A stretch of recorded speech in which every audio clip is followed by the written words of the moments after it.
You are listening to Claret and Blue, an Aston Villa podcast brought to you by Birmingham Live.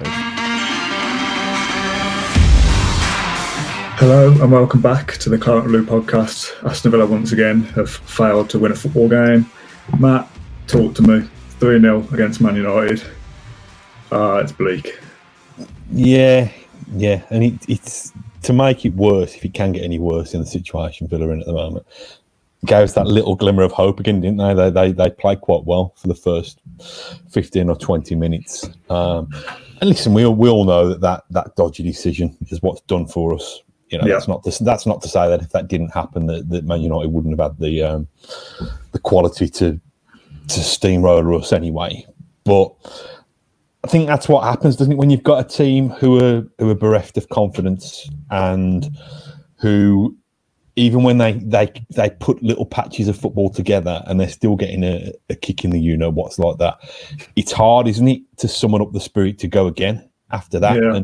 And I think even if they did, they go and concede on the stroke of half-time and then it's bang, it's all gone, isn't it? And, you know, we've been watching it on the telly and Gary Neville was absolutely right that at one stage it looked like it could be 5 or 6 goals, which, I mean, I think the goal difference is gone and sailed away anyway now. I think the 7 goals worse off than Watford and 4 points.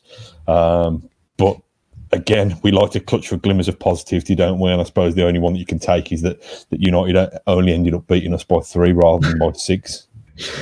There's a lot of football cliches, aren't there, with that, the way you assess that first half, that the technology mistake kind of kills you. The goal just before half-time kills you. Individual mistake. It's just poor, isn't it? I remember doing an episode after, was it Wolves maybe, or after Chelsea? They all roll into one, don't they, when you keep losing, and just saying it's just poor now, the standard. As much as you can kind of hope that, maybe things will get better at some point, the standard's just poor. We're just a team full of poor footballers. Like, what do we expect? Well, that's fine. Well, it's not fine, but yeah, that's right. The quality's not there. But when you take away the kind of heart as well, yeah, you know, they just look like they just look broken, didn't they? They just look like on the pre-match show that we did, I said, the one positive is if we do lose tonight 2 or 3-0, but we're really close, or we hit the post, which we did.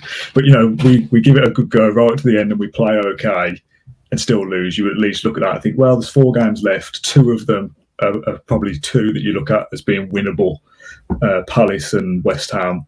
If we've seen something tonight, maybe there's enough there to be hopeful about, but nothing, is there? There's nothing from tonight that you look at and go, oh, well, at least this was okay, or at least that worked. I think they just look like a defeated team, and even like we're already relegated, basically. Well, I think so, and I think you know, we've said, haven't we, that even since restart, where the points have been accumulated at nowhere near a satisfactory rate, they've been in games, but they weren't in that game, were they? After from the moment that penalty was given and converted, they weren't really in that game. And you know, you could say that yes, next the Villa are going to be playing a team who aren't an informed Manchester United, and they're going to be playing a team with less at stake than perhaps any of the teams that they've played so far since the restart. But what is it now? Thursday tonight, is it? And they play against Sunday. So they're not going to have much chance to work on much. They're going to have a chance to kind of go back in tomorrow and recover, probably get a day off Friday potentially, and then tomorrow is Friday. I don't know when the day off comes. What can you do? How do you lift them after that? I'm not sure you can at this point. I think it's difficult, isn't it? I think as professional footballers, and obviously we can't relate to that, but we've got the fan element of it, haven't we? Where you would think that, well, if I go out there and give as best a performance I can, at least I can hold my head up. And if all of my other teammates around me can manage to muster that up out of themselves, maybe as a team we can get something. But it just looks like they're either not interested, they don't have the quality, they don't have the confidence, they don't have the belief. You've got no excuses anymore, I don't think, over the crowd being a factor. Everyone has to deal with it. I don't think you can blame anything on fitness at this point. They've had 3 months during the lockdown to, I know it's not normal training, but that's their time that where you can sort things out. If you're not quite fit, you can have that extra time. I just think that there's no excuses at this point. And we are. I mean, we look at it, don't we, and say, oh, well, we need to win 2 more, or we need to get 7 points, or whatever it is. Are we going to score again? Do we look like scoring at any point? I don't know. I don't think they're going to score in anywhere near enough goals to get 7 points, and I'm a little bit dubious whether even 7 would be enough now. Well, yeah. So you might need 8 or more for 4 games. It's not going to happen, is it? Do the maths. It's not going to happen. It's 2 not wins, going to 2 happen. draws. And relying on other teams to be in worse form and to pick up points at a slower rate. We've used up that, we've used up that particular token. So it's lucky we're even in this position at this point. What did you think? Bit of an open-ended question. What did you think of the penalty decision? It wasn't a penalty, was it? That freeze frame. I don't know if I can get it up in time, but there's a photograph in our system that I tweeted out earlier, so I'll try and find it whilst I'm talking. Fernandez is standing on Conta. So from that photograph, how is that then given as a penalty? How can there be something that happens in the next second of real time that can result in a penalty? Yeah, it's hard. I'd say it's hard to judge it on one still image, but I think there was enough from the moving images that we saw to say it wasn't a penalty. I think it was possibly a little bit clumsy, but. That's the Premier League. Why are you showing me that? Hang on, wrong now. Keep going. I thought he deleted that. I thought we're never going to see that again. There we go. Yeah, it doesn't look like a penalty. It doesn't look like a penalty to me, to be honest. John Moss annoys me as well. Oh, John Moss doesn't look like a referee, does he? He looks like he's had a lovely lockdown, to be honest. He looks like, I think I've said this before. Yeah, I know. Yeah, after us, but I think I said it before. It looks like he should be propping up the bar in the Woolpack rather than refereeing a Premier League game. The thing is, though, regardless of that, if John Moss does give it and he thinks that's the correct decision, absolutely fine with that. If that's what he's seeing, fine. That's his decision. If that then goes back to the technology and they all watch the same footage that we all see and they see the freeze frame of this. How then do they go, penalty days? How are they not going, hang on, John, you've got that wrong. It's not a penalty. Why aren't they willing to overturn these decisions? That's what VAR is there for, surely. I'm just annoyed. I'm angry. I've just had enough at this point. Aston Villa are giving me a lot of grief and a lot of misery in my life at the moment. And what is the point? We tune in every week, don't we? And I did a tweet during the game. We tune in every week, kind of half expecting, maybe something will be different today. I'll say every week, every 3 or 4 days at the moment. It feels like we're in this weird kind of Groundhog Day scenario where I'm forced into watching Marley and Me every few days. And I'll have a little laugh and a smile halfway through. There's a few good jokes in there. But at the end of the day, I know the dog dies at the end and I'm going to be sad. That's what Aston Villa is, isn't it? I know there's a little bit of hope, or we might score a goal. We don't at the moment, but back in the olden days, we used to score goals. You have a little bit of a glimmer of hope every now and then. But ultimately, you know that you're never quite going to do enough and you'll lose the game. So it's almost like why we're disappointed at this point, because we've come to expect that this is what Aston Villa is this season. We're going to lose a lot of football games. But it's just the way that we're losing them, that we're not even scoring goals, we look sloppy. It's just really poor at this point. Yeah, well, I thought it couldn't get any worse, but I've actually been saving Marley and Me on DVD to watch tonight, and I've never seen it before, and I didn't know anything about the plot. I didn't even know there was a dog in it. Now you've ruined it for me now, to be honest. Watch the first half, you'll be fine. Just turn off after that. Much like Villa. Yeah, watch for 20 minutes, and then. What did you think of the penalty then? The decision? I just thought it was sod's law, to be honest. I just thought that inventing new ways to kind of, to cause us setbacks. It wasn't a penalty. It clearly wasn't a penalty. But it's been given. I'm just watching it now again on telly, actually, out the corner of my eye. It's been given, it's been converted, and then there's one of two things can happen. You can feel sorry for yourself, you can feel the world's against you, and you can let everything collapse in on you. Or you can try, and I'm not saying trying equals succeeding, you can try and use that as a kind of motivational force, that anger, that injustice, and you can say, right, somebody tweeted me saying, I don't condone it, but wouldn't it have been nice to see kind of Villa fans berating the ref and kind of anger and, do you know what I mean? Really, really kind of, listen, I'm not suggesting or advocating a witch hunt for John Moss, but it's just, you don't see it. You don't see evidence of the fury and frustration and disappointment and embarrassment that we feel as fans. I know, and there is a disconnect because we're forced to be away at the moment. You don't see that manifest itself in the players, and I don't. The players don't need to be fans to feel that same feeling, though. Sure, they feel that same injustice of we've been robbed here. I want to get up and stand up and do something about it. Whereas they just seem to kind of go into the shell and think, oh well, I can hide it and I can get away with it. Yeah, I don't interpret it as them not caring. I just think them interpreting it as the world's against us. Whatever we try to do here, we're not going to have enough. We're not going to, we've not got the necessary tools to go out and do this. And I think it was just that sinking feeling. And you could just, there's a couple of references to the body language, and you could just feel tonight. And nobody really expected Villa to beat Man United or to avoid defeat against Man United. Nobody really, at the start of the night, if it had been 3-0, it wouldn't have surprised too many people. Yeah. But there's something over and above that tonight. There was the feeling of life, of Premier League life seeping out of Villa tonight, which made it that extra bit harder to swallow, really. Yeah. Just before we carry on, can you just tilt your laptop screen forward a little bit so we get a bit more of you and less of the lovely backdrop you've got there? What is that? Is like that that's my curtains? It's my silver curtains. I was going to do this. I normally do this with claret and blue backdrop in my son's bedroom. But my wife said he'd got to go to bed. He's in bed. Yeah. Exactly. Yeah. I think he was in bed at half time, mate, to be honest. Oh, I wish I was in bed, to be honest. It's bleak. What are the comments saying? Just a lot of misery, to be honest. There's a lot of comments coming through, to be fair, so thank you for sending it through. Embarrassing, sack all of them, says Joey. Is this about Villa or about us? Could be either. Sterling Wilson says we've been resigned to this for some time now.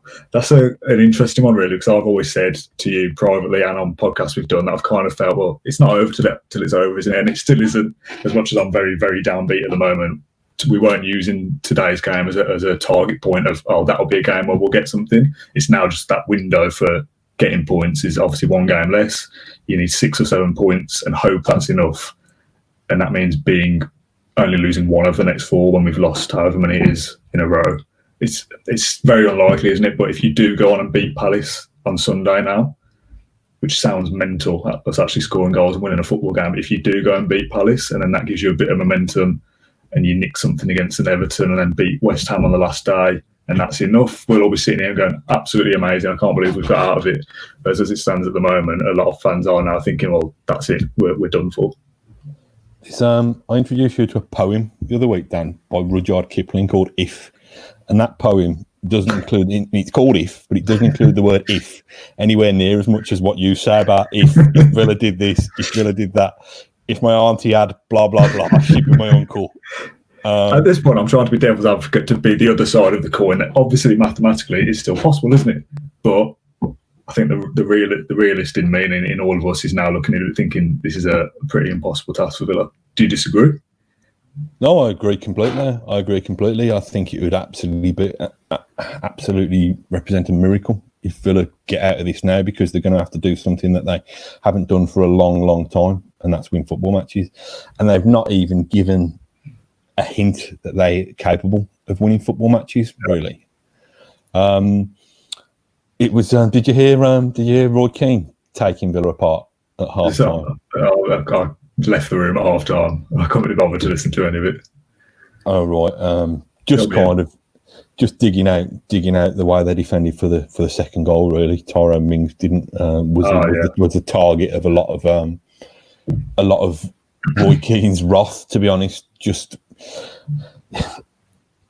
yeah, I think he said that it summed up the way Villa are, and I'd agree with him, really, because it was a stupid mistake on half time to give on the halfway line to give possession in the first place, and then there was just a little bit of a half-hearted attempt to protect the goal.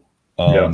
I think McGinn was slow in getting back, and Mings didn't do enough to try and get in the way of the shot. And it was a snapshot of why Aston Villa have the worst defensive record in the division in that one moment. But that's the difference, isn't it? Kind of United breakaway, and Greenwood smashes that in, and what a player he is, by the way. But at the other end, you know, in the early stages, Villa break, Trezeguet gets through on goal, comes back off the woodwork. They're just not that decisive, not that clinical in either part of the pitch. I want to talk about this comment I'll put up on screen from Chris, his first point about Jack. He says, sorry, but enough is enough. Jack is playing like he's already given up, but let's be honest, he knows he's going anyway.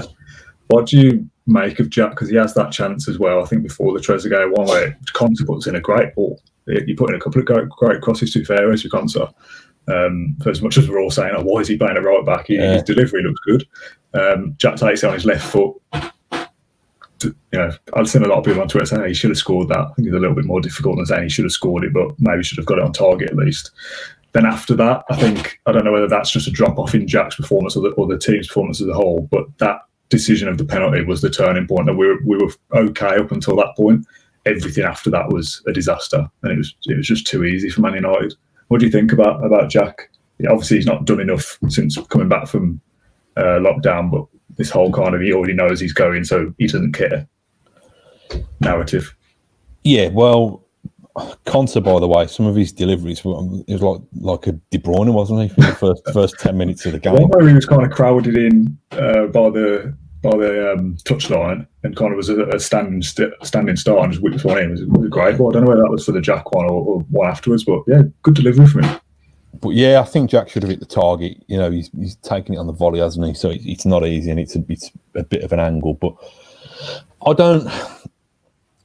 need to kind of declare an interest because I like Jack Grealish as a person and as a footballer. I don't buy the theory that he's just kind of given up and he knows anyway, because I don't think if it looks like Villa are going to go down at the end of this season, which is only a couple of weeks away, then I think Jack Grealish is one of few who can hold his head up high and say, I've done my utmost to keep Villa in the division. Okay, even if Jack Grealish does leave Villa to go to a northwest powerhouse in the summer, and it probably looks more likely to be Burnley than Manchester United on tonight's evidence. But even if Jack Grealish does leave in the summer, do you think he will want to leave knowing that Aston Villa have been relegated? That all the work he's put in to trying to get Villa back in the Premier League and get them back on the top flight stage where they should be, you think he'd be happy about that? I think if and when Jack Grealish inevitably leaves this football club, he would have loved to have left it in a place where, right, I've done my job, I've got Villa back to where they should be. Kind of the money that Villa get from me from a transfer fee can be reinvested into the squad to help them kick on to the next level. That's the dream scenario. Well, the dream scenario for Jack Grealish. Villa could be where they were 10 or 11 years ago and knocking on the door of the Champions League. That ain't going to happen. I think it will be killing him. This will. It will be really, really hurting him. And I don't know. I think he got dug out by Gary Neville on the commentary a couple of times, saying that there was one line from Gary Neville where I was like, yes, that's it. He said he's either too wide or he's too deep. And that's the problems that we're seeing with Jack Grealish. He's either being pushed way too far out on the left wing, which, yes, he had some success from playing on that left side during this season, scored some great goals, but he's less effective, isn't he, out there for the most part during the overall play of a match. He's less effective forced out on the touchline on the left-hand side, or he's picking it up in the centre circle with his back to goal, playing it off to centre-backs, floating around a bit. It's just, he's not going to do anything there, is he? As much as he's a great footballer, he's surrounded by some rubbish footballers that he can't ping it off to someone and expect them to do anything. Or he's too deep and can't, he's not going to dribble 40 yards every time and score a goal, is he? So what can he do? I think it's a catch-22 situation for Jack Grealish, and I think Dean Smith and his coaching team know that Jack Grealish is so very clearly the best player on that team that they indulge him in the sense that they let him wander and let him roam, knowing that if he gets the ball, he can affect the game more than anybody else. Yeah. And I think they let him do that because the more he's allowed to drift, the harder he is to pick up from the opposition players.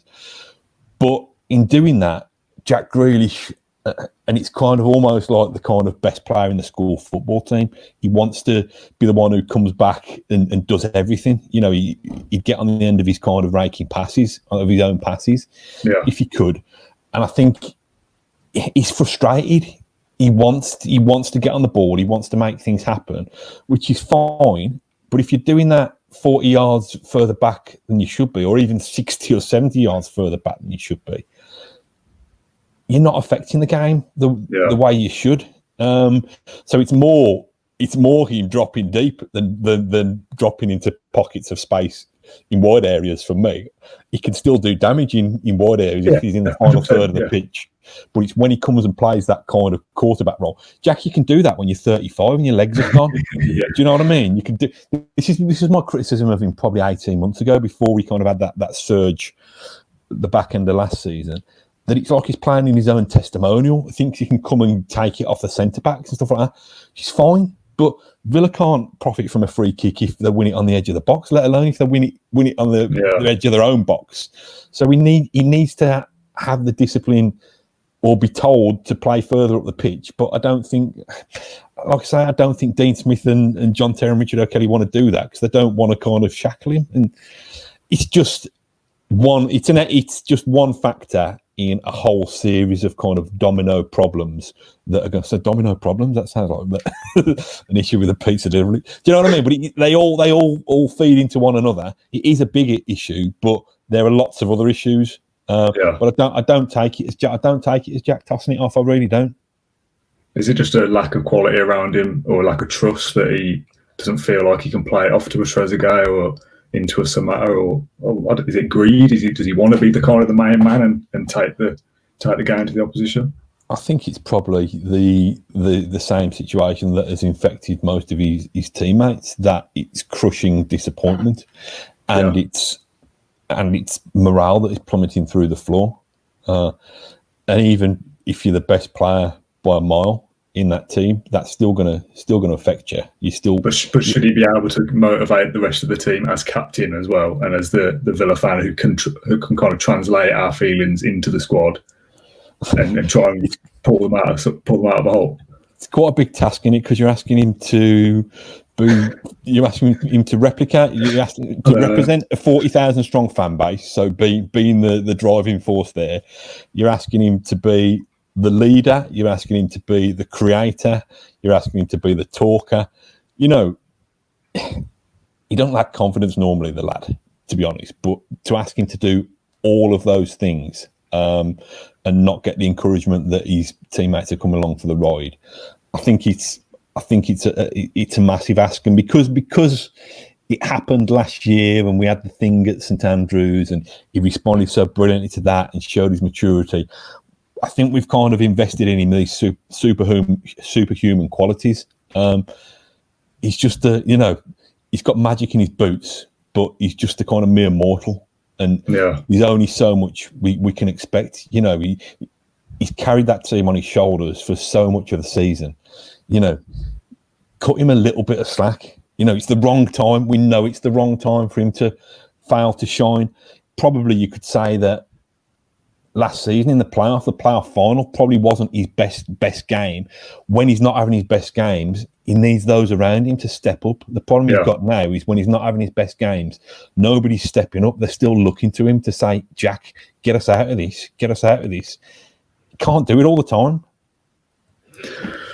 No. It's frustrating, isn't it? Because they're professional footballers. Like, it's a level that I can't almost relate to. Like, why aren't they putting it in? Why aren't they looking like, I'm going to be the man that saves Aston Villa? I'm not just talking about Jack. I mean, as the team as a whole. I think it's because they're playing against another team of professional footballers, most of whom are better. I know, it's annoying, isn't it? It is annoying, but it's not new, is it? No, it's not a new phenomenon. You know, if somebody asked me, you know, is it the difference that the crowd's not there? And it's not though, is it? To a point, but the playing field's level by the fact that nobody has crowds there. Yeah. You know, somehow they got 4 games to summon up something that has been missing for months. Yeah. How do you turn that over? Well, It's not even like a week away, is it? It's literally 3 days. Well, let's talk about the elephant in the room, and I don't mean me. I don't mean John Moss. I know that grey thing behind you there. That's it. Yeah, it's a big elephant's ear. Dean Smith, is it too late to roll that dice? Oh, what? Get rid of him? Well, is he? I'm asking the question. I'm not answering the question because surely it's too late. It's got to be, hasn't it? Even if it was a normal season with 4 games to go, you wouldn't. Well, I know Birmingham have done it, but I mean, are they the kind of the poster boys for what you should do as a football club? Do you know what I mean? Like, even in a normal season, if you had a month left to go, would that be enough time to say, "Oh yeah, we'll make a change now," and that will make the difference? They've got 4 games in the next 10 days or whatever it is. Who's going to come in now, and who is that person going to be for a start? Who is going to come into Aston Villa now and put a relegation on their CV potentially? And what are they going to be able to do to make a difference anyway? And if it is just get rid of Smith and put John Terry in charge, he's there anyway. What difference would that make? Do you know what I find the really interesting thing about this? And this is a massive cop-out on my part, so apologies.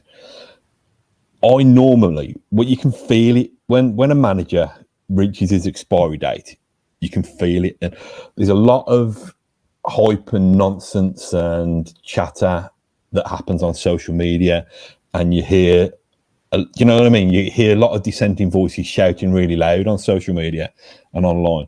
My rule of thumb normally is to use the fan base on match days as the barometer. And like always, when the away fans start to turn, you know the manager's on shaky ground. Social media is a very different thing to that, but let's not forget. Well, that's what I mean. That's why I find it really difficult to kind of get a handle on this. I've got my own thoughts that Dean Smith's performance as Aston Villa manager has not been good enough this season. Well, I suppose you could probably say, well, actually, Matt, why don't you judge me on a 38 Premier League game season? And if he pulls a rabbit out of the hat, fine. But to this point, with Villa looking adrift, Dean Smith's performance as Aston Villa manager this season isn't good enough. But the flip side of that is that Aston Villa look destined for the Championship. Dean Smith, to me, looks like the outstanding candidate to get Aston Villa playing and functioning and competitive and back out the Championship next season. But knowing football, knowing the Villa Park fan base, as I think I do from being a reporter for covering the club for over a decade and being a Villa fan for knocking on 35, 36 years now, do I think that my fellow Villa fans would have patience in the man with the relegation on his CV? Do you know what I mean? Do I think those would be the perfectly laboratory conditions to get Villa back up with Dean Smith at the helm? I'm not sure. So I was just laughing there because there's been 3 comments come in that kind of side with what you're talking about. The side of the argument. This one from Tony. You're daft. Just made me laugh. Mark said, I can't believe you're asking that question, which I assume is should Smith be sacked at this point? And Sean said, why get rid of Smith? I don't blame him. I blame Suso and buying poor players. You can't polish a turd. Which, recruitment was an issue, isn't it? And still is an issue because we didn't get the team that we needed to stay up. Can you write that down as a content idea for a future podcast idea? That can you polish a turd? I don't know. I just think Aston Villa in the last chance saloon. They've probably been in it. You daft. They've probably been in it for the last however long. He's a short, sharp shock. You know, it's kind of when you get what are those things called in casualty when you get the old defibrillator? Yeah. Is there anybody? Could Big Sam? I'm not advocating that at all. I'm not advocating it at all. Could Tim Sherwood come in and kind of brandish? Is that you, Jan Rushton? Brandish the defibrillators? I don't know. I don't think anyone could. I think that's the problem. I don't mean a massive wild card like you told me about someone earlier saying about Pochettino. Nothing like that is going to happen. But even any one of these kind of relegation specialists, an Allardyce or Pulis or whoever it might be, those kind of usual names that always come up, I don't think there's time even to be able to get anything now. If we still had 10 games left, maybe. But 4 games left and they all come in the space of 12 days, whatever it is. I don't think anyone can do anything now. Surely it's the guy who's already there and knows the entire squad and what they're capable of. He's the guy who can change it if anyone can. And I'm not saying Smith can change it because so far he hasn't been able to motivate them or get the best out of them or whatever it is. But surely if you say, right, well, Sam Allardyce come in, you don't know any of these players, you don't know anything about Villa, you sort it out, you've got 10 days. That's insanity, isn't it, surely? And I know you're only asking the question, and I'm kind of throwing everything at you. I don't mean it to you directly. I mean to the point. So the point I'm making, and I'm not calling for Smith to go by any stretch of the imagination, but the point I'm making is Villa have got 4 games. This is now a 4-game season now to save themselves and to save 150 million quid, to save the plan that Villa have kind of entered into with Dean Smith and with the structure that I've put in place. Got 4 games to save it.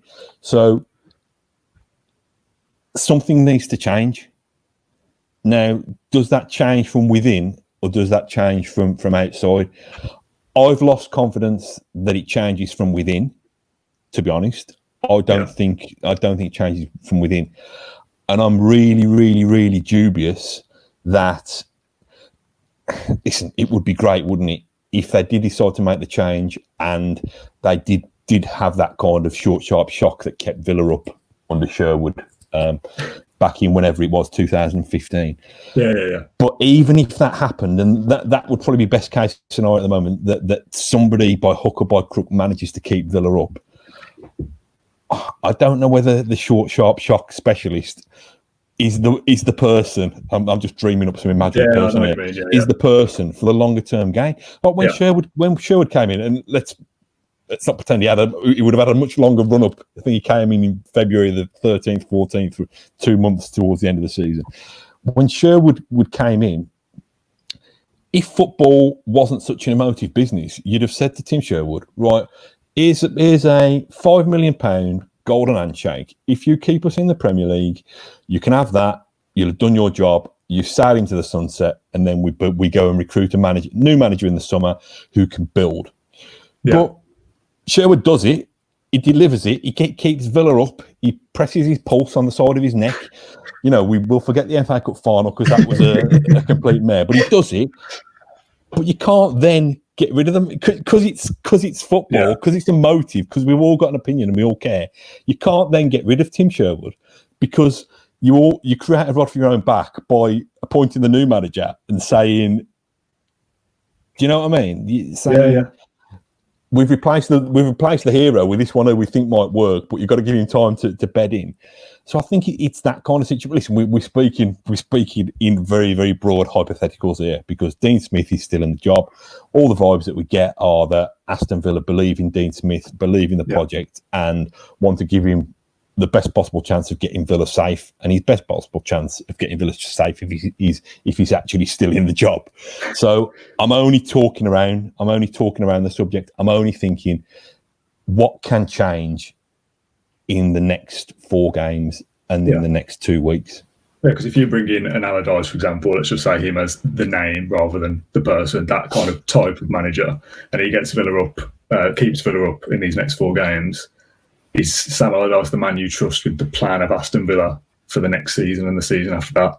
Probably not, because if you then end up next season around the bottom 3 again, you'd be going, oh, well, we're going to have to make another change. Whereas I suppose if you go down with Dean Smith this year and you trust him to get you back up, and that's the rebuilding process, and you get back up with Smith, and then he kind of starts this Premier League plan again, that makes more sense, doesn't it, rather than keep changing it? There's a lot of comments coming through about saying things like the first thing I'd do is sack the recruitment team and get rid of Suso and all this kind of stuff. That's all well and good for the summer, but that's not going to do anything in the next 4 games. I'm not saying that's what those people are saying. No, I agree that the proper inquest about the recruitment and the failings there needs to happen properly in the summer. I'm thinking, is there anything? Is there a trick? Is there a party piece? Is there something that can still be pulled out in the meantime to keep Villa in the Premier League? And other than, and it's a very drastic one to change the manager. Other than that, and again, I'm not advocating it. I'm just discussing it. Just in that's strict. This episode, there's nothing else, is there?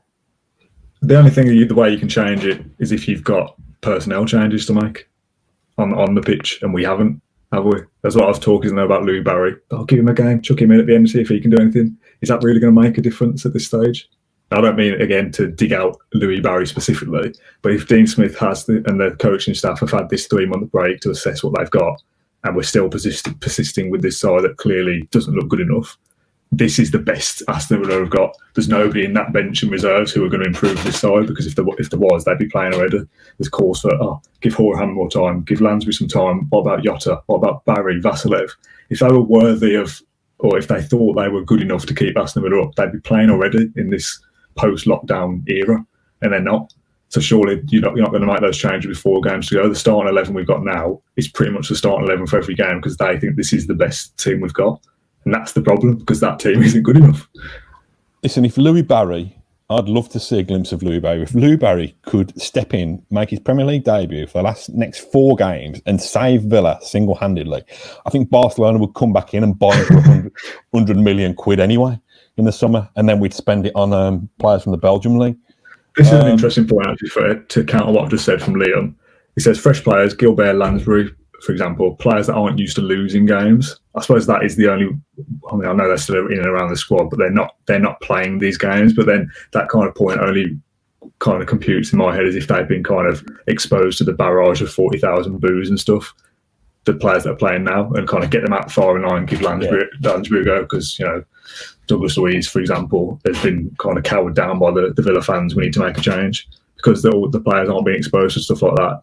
Yes, Lansbury, Gilbert aren't used to losing games, but does that make a difference in the way that football is played out at the moment? Again, it's changing something. It's trying to change something that's not working, isn't it? So I'm open to suggestions. To be honest, I think Lansbury's a strange one, isn't he? He's such a gifted. He didn't get games in the Championship, did he? So yeah, but he's such a gifted player, but he's such a luxury kind of enigma as well. He strolls around like a kind of Rolls Royce. When you put him in the League Cup in the early rounds, you think, wow, he's brilliant. And then you put him in the Premier League, and you think, is he playing? This is the very definition of being an Aston Villa fan, isn't it? If you're thinking, if we are talking about Big Sam coming to the rescue, and amongst us we're talking about Henry Lansbury coming to the rescue, was this the dream that we all had as we left Wembley last summer? It's just a shame, isn't it? I remember saying multiple times, and I'm sure it will get clipped out and posted around and laughed at some stage if or when the inevitable happens and we go down, of saying on the podcast that this kind of the fairy tale of this Aston Villa team isn't supposed to be relegated this year. This is supposed to be, we get promoted, we've got Dean Smith as Villa fan, as manager, we've got Jack Grealish, Mings, McGinn, etc., etc. This team is supposed to be the start of Aston Villa rebuilding back to eventually pushing back towards the top half of the Premier League and Europe and everything else in years to come. This is the first year of that plan. But that's a fairy tale, isn't it? That was a hope. And the reality is that this team is destined for relegation. It can be relegated because the quality isn't there. That's the problem. And that comes down to recruitment, poor decisions, poor game management. It's just poor around, isn't it? Well, I think Dan, as recently as Tuesday, I think we still thought we might just fluke it. I really do. We still might, though. We still might, because this wasn't. I know I sound mental at this stage, but we all expected not to get anything tonight anyway. So why are we so annoyed about it? Because we all expect not to get anything on Sunday and next week and the following week. Yeah, but didn't we already think that a few days ago then? Surely tonight wasn't the turning point, losing against fourth place Man United. Yeah, but all of the clubs were still enough clubs were still in touching distance then for us to overhaul. So if it was still 1 point to Watford, you'd be thinking, we still might do it. The fact that it's 4 points, that gap is just too much now. What's the biggest mountain in the world? Everest. I think. I don't know. I'll tell you what the biggest mountain in the world is. That 4 points between Aston Villa and Watford. It is. It looks impossible to scale. Yeah. But it is impossible, isn't it? It's very difficult. If you were still looking at it 10 games ago, although we did the same back then, didn't we? We looked ahead and going, well, these are the games where we'll pinpoint where we might get something. And each week it's just been, well, that's one game less where we can't get anything now. And now we're left with 4 games to get a minimum of 6 points. And like someone just asked, do you think 6 points will even be enough? I don't know. Probably not, no. 6 won't be enough. Put the table back up again, Dan. Onto the table. Oh, hang on then. You're going to have to fill for a sec while I find it. Villa on 27, is that right? Let me get rid of this comment as well. Hang on a minute. Things are all just going wrong here. Oh, come on, Dan. I blame the Phil, recruitment. do something. Talk. What do you want me to do? I don't know anything. Do you want to juggle? Right. I've got the table. It's fine. Go on, I've filled myself. Oh no, hang on. Wrong tab. Bear with us, everyone. It's all gone wrong. just so we can see the misery of the Premier League table. No, I don't know why we're doing this to ourselves, to be honest. There you go. Right. So, Villa on 27, and we're saying 6 points will get them to 33. So we're saying that in the final 4 games, Watford are not going to get more than 2 points. Well, what's Watford's fixtures? They've played Norwich and... No, they played Norwich. Have they got West Ham, is it? Or Newcastle or someone like that? Don't put me on the spot, mate. You should know this. Yeah, let me find it. Oh, I'll just do this live. Who cares? Let's just go for Watford. What we got? Oh, look at this. This is exciting, isn't it? Behind the curtain. Yeah, so they've got, where are we? 9th. They've got Newcastle, West Ham, and Man City and Arsenal. So if they get 0 out of the next 2, you would think they're not going to get anything against Man City and Arsenal. But they're probably going to beat Newcastle or West Ham, aren't they? And that's already 3 points more than the 2 you just said. Villa need at least 7 points, which we've said before is 2 wins and a draw. I think it's beyond the realms of possibility, if I'm being honest. Interesting to see Benteke back on the score sheet, wasn't it the other night? Gary Cahill coming back to Villa Park after we thought that he was one of the ones. It's easy, isn't it, in hindsight? Martin O'Neill used to have this phrase when he used to pull me apart for criticising. Well, God, imagine criticising O'Neill now. He was silly man. But he used to have this phrase: "It's easy to be a Monday morning quarterback." I think he used to say, which it's easy. It's easy. It's basically it's easy after the event, isn't it? It's easy the benefit of hindsight. Okay. So where we are again, isn't it? We'd love to stick Gary Cahill as a kind of proper bloke with a bit of experience and a bit of nous and a few miles on the clock at the centre of Villa's defence now, and we're going to get a reminder. All these things now. We're finding that we're picking apart the recruitment now. Back last summer, we were all still kind of high on the excitement of winning at Wembley, and all these kind of players that were plucked from leagues across Europe. We're all super excited about. Now it's staring us in the face, isn't it? That we needed a little bit more nous, we needed a little bit more experience. But again, it's like whack-a-mole. If we'd have invested more money in players, Premier League experience in certain positions, we wouldn't have had enough cover for the squad because the squad was thin. I don't know. It's the inquest is going to run. Let's not do it now. Let's do it in a couple of weeks' time when the fate is sealed beyond any doubt.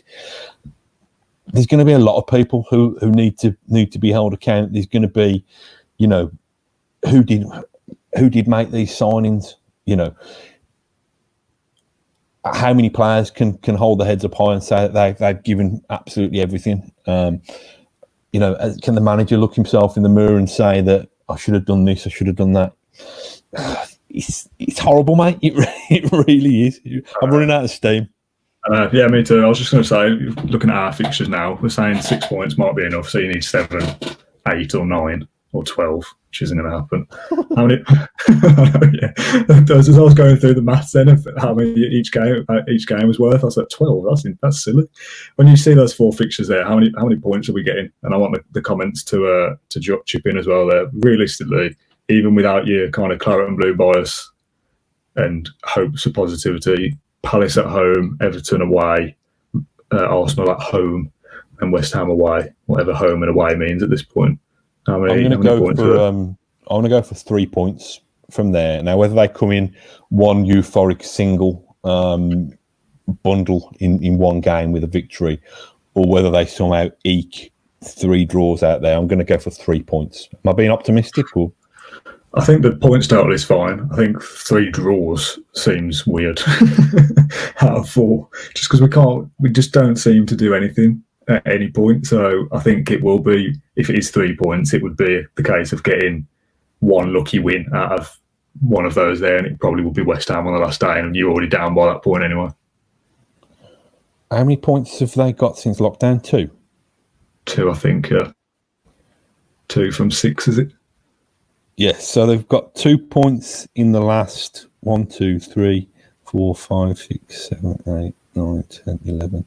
2 points from the last 10 games, I think. And I'm predicting 7 from 4. I'm predicting 3 from the next 4. So even my 3 from the next 4 sounds outlandish, doesn't it?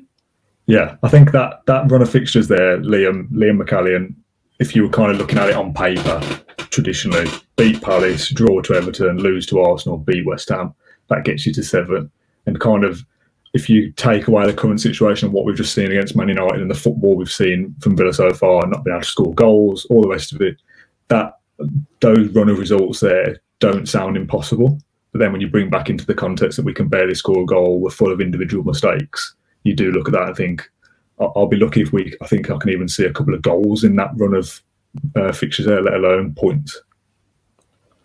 Liam's actually kind of given me a little glimmer of optimism again, because as I know games aren't played on paper, but as a run of fixtures, it looks like it should be possible. But that would be us kind of putting out of our mind everything that we've seen in the last month, wouldn't it? Yeah, but you kind of have to, that's what I mean, you have to ignore all context of what we've seen of Villa so far, and looking at those fixtures, you do think, oh yeah, you know what? All of a sudden you start in your brain, you start thinking, oh yeah, but that might be possible, we might do that. You might beat Palace at home, you might beat draw to Everton, and then beat West Ham, who are still down there. That sounds possible. Then you realise that we don't score any goals, so how are we going to do these things? But it's like kind of unlearning everything you've ever been taught. It's like me jumping off the top of a cliff and surviving seems possible if I unlearn everything I've ever known. Yeah. Do you know what I mean? I think it's quite a leap of faith, is what I'm saying. Yeah, I think this is the point we'll end on as we hit 45 minutes. Jeez, where did that time go? From Dean Coles, he says, does Dean Smith go all out for winning every game or try and nick the win like we've tried to all season? That's probably the change, isn't it, that we were talking about earlier? How do you change what's not working so far? Trying to nick a win here and there isn't going to work when you need 6 or 7 points from 4. You've got to go out now and take the game to every opponent, which makes you kind of think, well, why haven't we done that since lockdown? Or why have we not done that all season? What does go all? This is the question of somebody who's not used to winning football matches. What does go all out for a win mean? Does this mean personnel?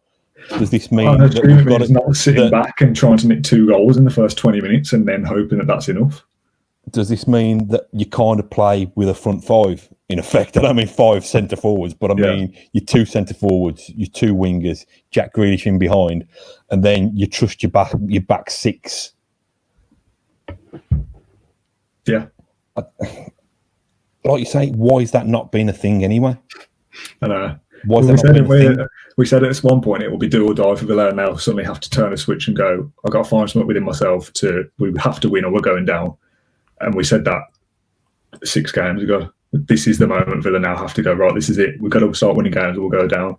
6 games have passed by then, and we still haven't really... Yes, we've got better a little bit. We were okay for an hour against Liverpool. We were okay for 20 minutes a day, but we've never once really looked like beating any of these teams. And now we need to beat 2 of 4 or 3 of 4. It's not going to happen, is it? it might happen as a preface for when we can come back to this in 3 weeks' time and go, oh yeah, we stayed up, but it's very unlikely, isn't it? Oh, can I get a bed now? Yeah, it's late, isn't it? Yeah, I want a cup of tea and a packet of Monster Munch just to kind of cheer me up. Oh, what flavour for the Monster Munch? That's important. Pickled onion. Classic. I like the beef, the beef and ice, the yellow packet. I've never had a bad Monster Munch, to be honest. I mean, Aston Villa let me down routinely, but Monster Munch are always there. Yeah, always reliable. I mean, Villa are reliable, but they're reliable in a bad way. We know we're always going to be rubbish. Yeah, Villa play football like their feet are the same shape as the Monster Munch, don't they?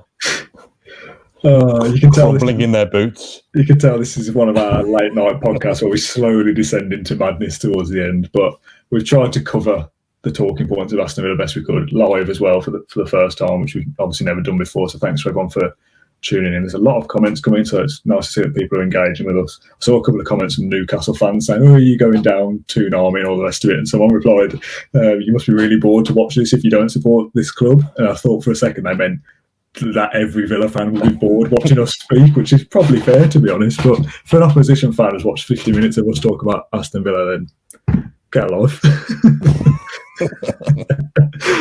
Do you want to give a bit of an outro and a bit of housekeeping like usual? Yeah, like I said, thanks for joining us. We're experimenting with some of these live platforms at the moment. You can see, if you're not those of you who haven't had the pleasure of joining us live, we've got a podcast platform called Claret and Blue. You can see the branding in the corner of the screen, hopefully, which we've got a YouTube channel that we try and vary up a little bit. We try and have topical discussions about how miserable it is watching Aston Villa, but we also try and have some fun features like stupid quizzes and, the World Cup of the best Villa shirts. And probably the higher quality end of our output is some of the interviews that we've done in recent weeks during the lockdown with the likes of Mark Albrighton and Gabriel Bonahor, Paul Faulkner, Stephen Cook, which if you don't remember him, I urge you to seek out the podcast. It was a brilliant story. So yeah, get on over there and catch up with some of the stuff that we've done. It's not all me and Dan. It's not all just me and Dan being doom and gloom. There's some good, interesting insights and features there as well. Launching a newsletter that will bring you up to speed with that weekly, which you can have delivered straight into your inbox. So we'll drop the link into the comments section here if you want to get subscribed to that. That's coming out next week. So we want to. God, it sounds like I don't know. It sounds a bit cliched and a bit twee this, but Villa's more than just that kind of 90 minutes, isn't it? That 90 minutes of misery on that big rectangle of grass that we've been deprived of at the moment.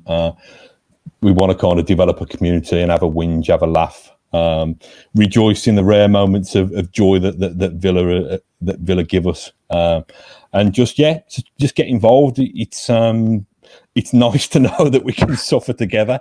Really, it's a little therapy session, isn't it? This little debrief. It is a bit of therapy, yeah. So I hope for the people that have been watching this on the YouTube channel already, after this has gone out, not live, you can also go back to our Facebook page, which is in the description. Links and everything are down below, where you can go back and watch these things live, which we'll be doing more of at some point. I think we're going to try and do it on live on YouTube as well at some point, but need to work out the technology for that at some point. But we're trying to do more live stuff just because we can get it out quicker.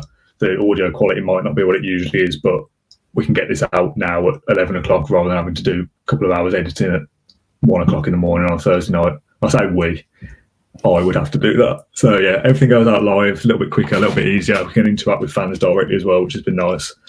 I say nice, talking about Villa being rubbish, but it's nice to know, like you said, we could all do this together. So yeah, I'm happy to finish if you are and go to bed.